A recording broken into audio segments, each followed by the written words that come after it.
우리 같이 말씀 나누겠습니다. 오늘 말씀 누가복음 5장 29절에서 32절 말씀인데요. 우리 같이 설교 중에 함께 읽겠습니다. 오늘부터는 예수를 믿어도 변하지 않는다는 당신에게라는 시리즈를 가지고 우리 말씀을 나누려고 합니다. 오늘은 그 첫 번째 시간이고요. 관심을 가져도 안 변해요. 좀 더 그런 제목으로 우리 말씀을 나누겠습니다. 우리 교회가 위치한 이곳은 김포시 고천읍이지요. 고천읍에 있는 푸른교회를 다니면서 어, 우리가 다 다양하다는 걸 생각해 봅니다.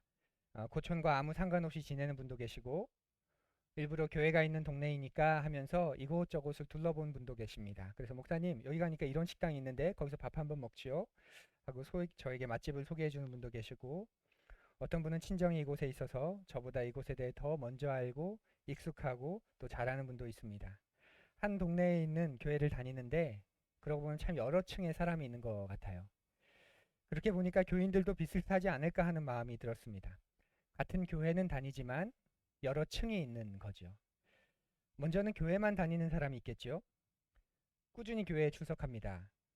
그리고 교회 밥이 제일 맛있다고 합니다. 하지만 그 이상이 되지 않습니다. 집에 와서 밥 먹고 잠자고 다시 일하러 가는 사람처럼 교회 와서도 그저 위로받고 잠시 쉬었다 가는 겁니다. 필요할 땐 교회에서 푹 자고 가기도 하지요. 그죠? 교회에서 푹 자는 시간 주지 않습니까? 예. 예수님이 누구이고 그분께서 이 세상을 향해 어떤 계획을 가지고 있으며 그를 향해 어떤 뜻을 가지고 있는지는 잘 모릅니다. 이런 분들은 신앙은 고상하고 영적인 것, 경건한 삶의 한 부분 정도일 뿐입니다. 세상에 나가서도 착하게 사는 것 정도면 된다고 생각합니다. 그래서 이런 분들에게 예배 시간은 정말 재미가 없습니다. 그저 빨리 끝나면 좋은 의식일 뿐이지요. 또 다른 부류는 예수님을 만났다고만 말하는 사람입니다. 이런 분들 역시 큰 변화가 없습니다. 그 스스로는 예수를 믿는다고 생각하고 신앙 고백도 합니다. 성경 지식도 꽤 있어서 기독교가 뭐냐고 물어보면 곧잘 대답도 합니다. 개중에는 기독교 서적을 상당히 많이 읽어서 말을 잘하는 그런 달변가도 있습니다. 그런데 이상하게도 인격이나 삶에는 큰 변화가 없습니다. 스스로 생각해도 예수님을 모르는 사람과 별반 다를 게 없을 정도입니다. 세월이 지날수록 3년 전, 5년 전의 내 모습과 지금의 내 모습이 별 차이가 없어서 나는 왜 늘 똑같을까라는 질문을 던집니다. 예전 교회에서 정말 열심히 설교를 들었던 분이 계신데요. 이분은 설교를 들으면서 필기를 정말 많이 하십니다. 그걸 모아서 또 책처럼 공부하는 분이셨습니다. 신방을 갔다가 보여주시더라고요. 그걸 보면 얼마나 감동이 됐는지 모릅니다. 그런데 그분의 고민이 시간이 지나도 내가 변하지 않는다, 이것이었습니다. 그렇게 열심히 듣고 공부해도 변하지 않는다는 거죠. 예수님에 관한 이야기는 잘 알고 성경에 관해서도 잘 알지만 또 이야기도 잘 할 수 있지만, 어떤 분들은 예수님을 사랑한다, 누가 예수님을 사모한다, 그런 표현을 꽤 불편해합니다. 예수님과 인격적인 관계를 맺는다, 그런 말을 쉽게 받아들이기 어려워합니다. 또 다른 부류도 있습니다. 예수님을 믿고서 변하는 사람들입니다. 이런 분들은 예수님을 만나지 않았다면, 내가 하나님을 만나지 않았다면, 교회 다니지 않았다면 어떻게 됐을까? 그러면서 구원의 감격을 잊지 않습니다. 내 인생에 예수님이 계시지 않았다면 하고 감격하고 감동합니다. 그리고 그 예수님 때문에 내가 변했다는 걸 인정하고 고백합니다. 워낙 이기적이어서 자기만 알았던 난데 점점 다른 사람을 배려하고 심지어 다른 사람에게 관심을 갖게 됩니다. 열등감에 빠져서 늘 타인과 자신을 비교했던 사람이었는데 그대로의 나의 모습을 소중히 여기는 사람으로 바뀝니다. 늘 혼자여서 마음 나눌 사람이 없다고 외톨이라고 외로워하고 쓸쓸해했는데, 더불어서 살 수 있구나 하는 마음이 들면서 공동체라는 말이 귀에 들어오기 시작합니다. 예전에는 다른 사람이 화려하게 성공한 모습을 보면 너무 부럽고 배가 아파서, 그리고 자격지심이 생겨서 우울해졌는데, 그래서 어떻게 해서든지 자신을 치장하고 포장하고 성공하고픈 마음이 들었는데, 시간이 지날수록 그런 것들에 별 가치를 느끼지 못하게 되고 자유로워집니다. 사는 게 다 그렇지 하며 허무감에 빠져 있었는데 내가 할 일이 있다라는 생각을 하면서 자신의 몫을 찾아 감당하기 시작합니다. 어떤 분은 나이가 들어서도 다시 꿈을 꿀 수 있네요 라며 가슴 뛰는 삶의 소감을 밝히기도 합니다. 우리 나광자 사모님 계시지요? 삶의 마지막 교회를 허락해 주셨다고 얼마나 감사해야 하는지 모릅니다. 마지막까지 할 일을 주셨다면서 기뻐하십니다. 푸른 교회를 위해서 기도하고 자녀들이 좋은 그리스도인으로 세워지도록 섬기는 것을 그런 할 일을 주셨다고 감사하며 행복해 하십니다. 무엇보다 가장 큰 변화, 지루하고 졸렸던 예배가 어느 순간부터 사라지고 예배의 아름다움을 발견하기 시작하게 되는 거지요. 하나님과 단둘이 있는 기도의 시간이 너무 소중해지고 어떤 때는 만사를 제쳐주고 반나절 하나님과 함께 시간을 보내기 위해 조용 가는 곳을 찾기도 합니다. 이렇게 예배와 기도의 소중함을 알아가면서 변화가 일어나면 스스로 깜짝깜짝 놀라게 됩니다. 완전한 변화라는 건 없겠지만 이런 변화를 경험하는 사람들이 확실히 아는 건 내가 지금 변하고 있구나. 내가 이렇게 달라졌구나. 달라지고 있구나. 더 달라지고 싶다. 이렇게 변하는 내가 좋다. 스스로 놀라고 감격합니다. 여러분은 어느 부류에 속하십니까? 같은 교회를 다니지만 여러 층, 세 층이 있었습니다. 교회만 다니는 사람, 그 안에서 예수님을 믿는다고만 말할 뿐 전혀 삶에 변화가 없는 사람, 예수님을 만나서 실제로 변화하는 사람, 여러분은 어디에 속하십니까? 눈을 안 마주치시는군요. 그 이유는 뭡니까? 예. 목사로서 교회를 다니지만 변화되지 않는 분을 만날 때 참 안타깝습니다. 또 자신의 삶에 변화가 필요한데 어떻게 해야 될지 모르겠다. 그런 분을 만나면 또 이런저런 노력을 다 해봤는데도 변하지 않는다. 그런 분을 만나면 어떻게 도와야 할지 긴장되고 고민이 되는 게 사실입니다. 이런 분들은 변화를 꿈꾸지만 늘 제자리라고 고백합니다. 해봐도 안 되던데요. 맞이죠. 또 그런 분도 계십니다. 변화가 필요한데 변화의 필요성을 전혀 못 느끼는 분입니다. 변화? 그런 거 없잖아요. 그냥 살다 죽는 거 아닙니까? 그런데 더 안타까운 건 변화의 가능성 자체를 아예 믿지 않는 분도 계십니다. 사람 변하지 않습니다. 사람이 변한다고요? 그냥 살던 대로 사는 거예요. 저도 안 변하고 그 누구도 안 변합니다. 예수님을 만나도 사람은 변하지 않는다고 그저 선하게 살아가는 동기와 마음의 평화를 얻으면 된다는 굳은 신념을 가진 분들도 교회 안에서 만나게 됩니다. 여러분, 예수 그리스도를 만나면 사람이 변할까요? 변하지 않을까요? 어렵습니까? 여러분의 경우를 한번 생각해 보십시오. 사람이 변할까요? 변하지 않을까요? 변한다고 말하자니 좀 거시기 하고 안 변한다고 말하자니 또 예수님인데 그렇죠. 우리 좀 오해를 좀 걷어내야 됩니다. 사람이 가진 고유한 개성, 형질 이건 변하지 않습니다. 하나님은 나를 나로 만드셨습니다. 바울은 평생 까칠하게 살다 죽었을 겁니다. 그렇게 위대한 일을 했어도 도마는 평생 자기가 가지고 있는 그런 성향을 가지고 살았을 겁니다. 예수님을 만난다고 소극적인 사람이 적극적인 성격으로 바뀌고 기질이 변하고 운동을 좋아하던 사람이 이제 독서를 좋아하게 되고 그러지 않습니다. 그의 독특한 기질, 그의 독특한 개성, 그가 타고난 성향 이런 것은 바뀌지 않습니다. 바뀌는 것은 성경이 말하는 바뀐다는 건 예수를 만난 그가 성장하고 성숙해 간다는 거죠. 그게 성경이 말하는 변화이고 바뀐다는 뜻입니다. 실제로 새로운 지식이나 사상을 받아들이면 어떻게 됩니까? 행동과 삶이 변하기 시작합니다. 그래서 우리가 사회나 역사를 공부하는 것 아닌가요? 또 오래된 습관이 바뀌기는 어렵지만 새로운 습관을 가지게 되면 또 변하기도 하지요. 또 사람은 특별한 사람을 만나면 변합니다. 좋은 쪽으로든 나쁜 쪽으로든. 어떤 친구를 만나느냐로 인생이 바뀌고 좋은 선생님을 만나는가가 인생에 큰 영향을 끼칩니다. 사업 파트너, 직장 동료, 직장 선배 누구를 만나느냐에 따라 삶의 성패가 직장에서 살아가는 삶 자체가 굉장히 변화합니다. 무엇보다 자신이 선택한 배우자 그리고 자신이 선택할 수 없는 부모 배우자와 부모와의 만남은 우리의 인생의 방향을 결정하다시피 합니다. 그런데 어떤 사람은 책을 읽어도 변화가 없고 새로운 습관을 만들지도 못하고 누구를 만나도 그로 인해 특별한 변화가 일어나지 않습니다. 왜 그럴까요? 여러 이유가 있겠지만 자신이 어떤 존재인지 그리고 문제가 얼마나 심각한지 자각하는 것이 중요한 요소이기 때문입니다. 자신이 뭐든지 다 알고 있다고 생각하고 새로운 것을 배울 생각이 없는 사람은 책을 읽어도 변하지 않습니다. 그 오래된 습관, 그것 때문에 심각한 문제가 있어서 이제는 좀 변해야 된다는 것을 인정하지 않으면, 그것을 절감하지 못하면 그 나쁜 습관, 옛 습관에서 좀처럼 벗어나지 못합니다. 사람을 만나도 그 자신이 얼마나 그 사람에게 소중한 사람인지, 혹은 그 사람이 자기에게 얼마나 필요한 사람인지를 인식하지 못하면 진정한 인격적인 교류 대신에 피상적인 교제만 이루어지게 됩니다. 그러면 변화가 일어나지 않지요. 오늘 말씀에는 세 부류의 사람이 등장합니다. 예수 그리스도를 만난 세 부류의 사람, 예수님이 있었던 그 현장에 함께 모였던 세 부류의 사람. 어쩌면 이 사람들 모두 예수님에게 관심을 가졌던 사람들입니다. 그런데 예수님을 통해 어떤 사람은 변화되었는데 어떤 사람들은 변화되지 않았습니다. 왜 그럴까? 우리 함께 살펴보겠습니다. 누가복음 5장 29절에서 32절입니다. 예, 설교 노트를 참조하셔도 되고요. 앞에 화면을 보면서 또 우리 함께 읽어도 좋습니다. 누가복음 5장 29절에서 32절 우리 함께 읽습니다. 레위가 자기 집에서 예수에게 큰 잔치를 베풀었는데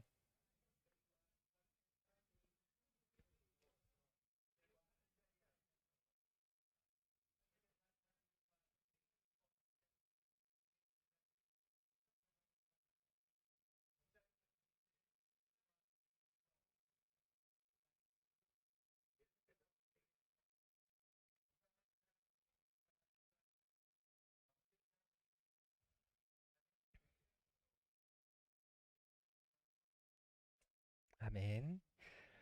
잘 아시는 이야기죠. 레위는 당시 로마의 세금 징수원입니다.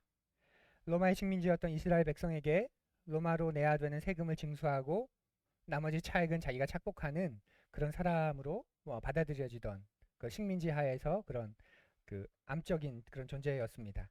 그런데 그가 예수님의 부르심을 받고 세관을 떠납니다. 직업을 바꿨다, 직업을 내려놓았다라는 의미보다 자신의 과거와 단절하고 예수님을 따라 나섰다는 의미입니다. 그리고 그 시작을 기념하면서 집에 잔치를 벌입니다. 내가 이제 새로운 삶을 살게 되었다. 난 더 이상 세리가 아니다. 나는 이제 새로운 존재다. 라는 것을 잔치를 통해 시작합니다. 그리고 예수님을 초대하지요. 그런데 예수님 외에도 여러 사람들이 그 자리에 함께 합니다.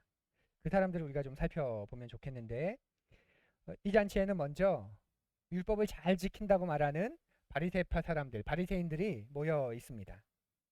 그래서 그들이 예수님에게 따져 묻지요. 어찌하여 당신들은 세리들과 죄인들과 어울려서 먹고 마시는 거요? 라고 말입니다. 이런 뜻입니다. 이스라엘의 선생이라는 당신이 어떻게 가장 악독하고 더러운 사람들과 한 상에서 지금 먹고 마시냐라는 겁니다. 오늘날로 치면 어떤 걸까요? 제가 단란주점에서 누군가와 함께 식사를 하고 있거나 차를 마시고 있다고 생각해 보시오. 여러분 이해하시겠습니까? 이해하시는군요. 평소에 저의 인품과 성격에 따라서 네, 지금 그런 겁니다. 그거보다 더 한 겁니다. 건전한 상식을 가진 사람으로 당시에 건전한 유대인으로서는 전혀 상상도 할 수 없는 그런 일입니다. 그것도 어쩔 수 없이 그냥 수동적으로 앉아 있는 게 아니라 주빈으로 초대되어서 먹고 마시고 그 사람들의 환대를 받고 있는 거죠. 그래서 바리새인들이 묻는 겁니다. 어떻게 이렇게 지독한 죄인들과 엉망진창인 사람들과 이렇게 부정한 사람들과 뒤섞여서 먹고 마십니까? 라는 겁니다. 그 예수님의 그 말에 예수님의 대답은 이렇습니다. 같이 읽어보지요. 건강한 사람에게는 의사가 필요하지 않으나 병든 사람에게는 필요하다. 나는 의인을 부르러 온 것이 아니라 죄인을 불러서 회개시키러 왔다. 이 말에서 우리는 바리새인들이 스스로를 의인이라고 생각한다는 걸 유추해 볼 수 있습니다. 오늘날에도 이런 사람들이 있습니다. 사회에서 일정 부분 성공했고 자기 영역에서 자리를 잘 잡은 사람들입니다. 어떤 면에서는 사회 지도층일 수도 있고요. 크게 성공하지 않았어도 다른 사람들에게 손 벌리지 않고 조금이라도 베풀면서 모범적으로 살아가는 그런 사람들일 수 있습니다. 이런 사람들은 자신에게서 특별한 문제점을 발견하지 못합니다. 대신 이렇게 생각하겠죠. 세상에 문제 있는 사람들이 얼마나 많은데, 세상에 악독한 사람들이 얼마나 많은데 내가 의인은 아니지만 나 정도만 살라 그래. 나만큼만 살라 그래. 그래서 참 열심히 삽니다. 크고 심각한 불법은 피하고 관여하지 않으려고 노력합니다. 약간의 타협, 누구나 하는 것이라며 넘어가지만 사회에 문제가 되는 만큼의 해악은 싫어하고 행하지 않습니다. 이런 분들 중에는 자신감이 넘치고 양심적으로 살아가는 사람이 그래서 많을 겁니다. 또 삶에 특별한 결핍이나 하자가 없는 듯합니다. 나만큼만 살아도 좋을 텐데, 나만큼만 살면 세상이 이렇게 엉망이 되지 않을 텐데, 굳이 말로 하지 않아도 그런 생각을 품습니다. 지금 예수님과 함께하는 사람 가운데 한 부류, 바리새인들이 바로 이런 사람들입니다. 그런데 여러분 아세요? 이런 사람들은 결코 변하지 않는다는 걸. 우리 또 다른 사람들을 보지요. 스스로를 병든 사람이라고 인정하는 부류입니다. 본문에서는 세리와 죄인이라고 지금 부르고 있지요. 여기서 죄인은 범죄자를, 세리와 죄인 할 때 이 죄인은 복음서를 읽으시면 여러분 세리와 죄인이 이런 표현들이 반복되는데, 여기서 말하는 죄인은 죄를 지었다는 말의 죄인이 아니라 그 직업 여성을 뜻합니다. 당시의 창녀, 창기, 직업 여성. 그래서 세리와 직업 여성, 이 두 사람이 이스라엘 백성이 표현할 수 있는 가장 악한 죄의 표현이었습니다. 예수님 당대의 가장 타락한 사람으로 세리와 직업 여성을 든 거죠. 왜냐하면 세리는 로마에 빌붙어서 같은 민족의 등을 치는, 그 민족을 배반한 사람이자 또한 그 민족의 주인이신 하나님을 배반한 자로 여겨졌기 때문입니다. 그래서 세리, 그러면 이건 어마어마한 저주이고 욕입니다. 또 직업 여성은 종교적으로나 윤리적으로나 가장 불결했기 때문에 이방인보다 더 타락한 사람으로 당시에 받아들여졌습니다. 이런 세리와 죄인이 등장합니다. 오늘날도 예수님을 만난 사람 중에 이런 사람들이 있습니다. 육체적으로나 영적으로 온전하지 못한 혹은 병이 들어있는 그런 사람들, 또 거기까지 가지 않더라도 스스로의 삶을 정직하게 대면하고 그러고 나서 내 삶이 참 온전하지 못하다, 내 삶이 참 형편없다, 내 삶이 망가져 있다, 그렇게 인정하는 사람들입니다. 나한테 뭔가 문제가 있는 것 같아, 내 삶은 어딘가 잘못됐어, 양심에 걸리는 일이 많고 좀 떳떳하게 살고 싶은데 너무 걸리는 게 많아, 이렇게 스스로 정직하게 말하는 사람들이지요. 또 내 인간관계에 문제가 있는 것 같아, 나는 진정으로 사람을 잘 사랑하지 못하고 또 사랑을 잘 받지도 못해, 이렇게 자신의 삶을 정직하게 직지하는 사람들이 있습니다. 인생을 살아가면서 자신의 결핍과 문제를 발견하는 사람인 거죠. 그런데 이런 사람들이라고 해서 다 변할까요? 네, 다 변하지 않습니다. 스스로의 삶에 문제가 있다고 생각하면서도 예수님의 말씀처럼 병든 사람이라고 정상적이지 않다고 여기면서도 변하지 않는 사람들이 있습니다. 왜 그럴까요? 왜 자기 자신에 대해서 정직하게 보는 것 같은데 왜 이런 사람들은 다 누구는 변하는데 누구는 변하지 않을까요? 바로 자기 합리화 때문이지요. 자기 자신은 정직하게 봤지만 그런데 뭐 나만 그런가, 뭐 다 그렇지, 그렇게 삽니다. 청문회를 보십시오. 그 구조가 늘 똑같지 않습니까? 똑같은 사람이 나왔는데 이쪽에 앉으면 고함 치는 거고 저쪽에 앉으면 죄인인 거죠. 그러면서 그런 겁니다. 그 세상은 다 그래. 그 정도 안 하는 사람이 어딨어. 당신은 그렇게 당당해. 그래서 자신의 삶에 문제가 있다고 인정하더라도 그것이 변화를 가져오지 않습니다. 바로 자기 합리화 때문입니다. 반대로 난 안 돼, 난 어쩔 수 없어, 내가 그렇지 뭐, 그것이 더 심화해져서 지독한 자기 연민과 자기 포기와 자기 학대에 빠진 사람들도 변하지 않습니다. 그냥 그 상태에 머물러 살아갈 뿐이지요. 또 다른 사람이 등장합니다. 바로 레위입니다. 예수님이 이 세상에 죄인을 불러 회개시키러 오셨다 말씀하셨는데, 자신을 죄인이라고 인정했는데 그 가운데서 회개한 그런 사람이 등장합니다. 앞서 살핀 두 부류의 사람들은 회개와는 거리가 먼 사람들이죠. 바리새인은 나만큼만 살아라 라고 말하는 사람이고, 다른 사람들은 다 그렇잖아, 안 그런 사람이 어디 있어 하고 자기 합리화, 자기 학대 혹은 체념과 절망에 빠져 삽니다. 그런데 그들 가운데서도 회개하는 사람이 나옵니다. 바로 레위 같은 사람입니다. 레위는 사람들이 자신을 손가락질한다는 걸 알고 있었습니다. 그리고 그 문제를 깊이 고민했을 겁니다. 겉으로는 성공하고 부를 쌓았지만 사회적으로는 무시당하고 차별과 정죄의 고통을 겪고 있습니다. 그런 그에게 예수님이 찾아오셔서 부르시자 그는 그 예수님 앞에 벌떡 일어나서 따라갑니다. 지금까지 살아왔던 삶의 방향을 바꾼 것이지요. 여러분, 이것을 회개라고 합니다. 이것을 회개. 회개는 지난날의 나를 돌아보면서 슬퍼하고 후회만 하는 게 아닙니다. 한 걸음 더 나아가서 삶의 양식을 바꿉니다. 우리는 슬퍼하고 후회하는 것만 회개라고 생각합니다. 너 회개해야 돼 이러면 슬퍼해야 돼, 후회해야 돼.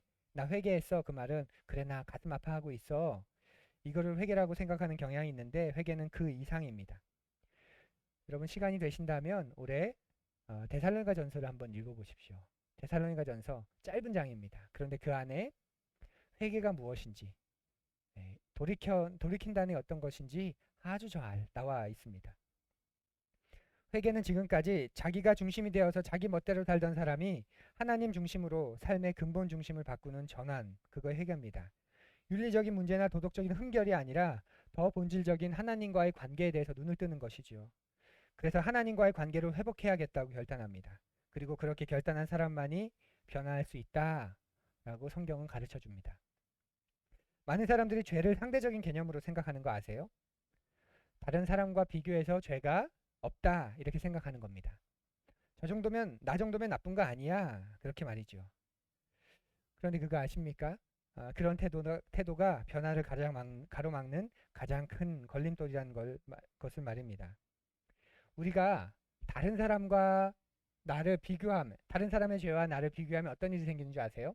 예, 저를 좀 보셔도 됩니다. 예, 저는 원고를 보지만 다른 사람의 죄와 나의 죄를 비교하기 시작하면 어떤 일이 생기는 줄 아세요? 예, 죄인이 아닌 사람들이 대다수가 됩니다. 죄인 아닌 사람들이 대다수. 왜 그럴까요?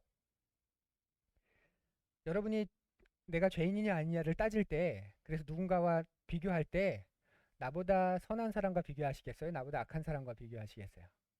네, 대부분 다 자기보다 악한 사람과 비교합니다. 그러지 않을까요? 제가 저를 비교할 때, 뭐 바울 사도나 존 웨슬리나 교단의 큰 어르신인 이성복 목사님과 저를 비교할까요? 아니겠죠. 뉴스에 나오는 말도 안 되는 저게 목사야 할 만한 사람들과 비교하겠죠, 저를. 그래서 난 괜찮구나. 난 아직 타락하지 않았구나. 그러지 않겠습니까? 다른 사람과 비교하면 그 누구도 스스로를 죄인이라고 생각하지 않습니다. 나보다 악한 사람이 언제나 존재하기 때문에 그렇습니다. 하나님이 말씀하시는 죄는 상대적인 개념이 아닙니다. 여러분이 그런 잘못된 그리스도인에 비해서 여러분이 잘못된 그런 누군가에 비해서 얼마나 선하냐, 얼마나 거기에 비해서 잘 살고 있냐 그걸 묻지 않습니다. 우리가 부모님의 영향을 많이 받았는데 여러분의 아버지나 여러분의 어머니보다 얼마나 잘 살고 있느냐, 혹은 우리에게 배우자가 있죠. 내가 내 아내보다 혹은 내 남편보다 내가 얼마나 더 잘 살고 있느냐. 하나님은 그런 것을 가지고 죄인이냐 아니냐의 여부를 묻지 않으십니다. 나와 절대자이신 하나님과의 문제인 거죠. 다른 사람과 상관없이 그 누구와 상관없이 나와 절대자이신 하나님과의 사이를 하나님 보시는 겁니다. 하나님과의 관계에 문제가 있기 때문에 다른 모든 부분이 그 영향으로 비뚤어지는 것이지요. 하나님을 무시하고 그분과의 관계가 깨진 것, 이것이 바로 죄의 본질입니다. 오늘 본문은 우리에게 한 가지 중요한 걸 가르쳐 줍니다. 예수님에게 관심을 가진 것만으로 사람은 변하지 않는구나 라는 걸 말입니다. 반드시 필요한 것이 있습니다. 바로 진실한 성찰입니다. 성찰을 영어로는 reflection이라고 하죠. 비춰본다는 뜻입니다. 반영한다는 것. 거울에 비춰보는 것, 이것이 reflect의 원의미입니다. 거울에 나를 비추어 본다. 그러니까 내 스스로를 성찰하는 거고 또 돌아보는 것이죠. 그런데 오늘날 우리는 스스로를 진실하게 성찰하는 게 쉽지 않은 시대를 살고 있습니다.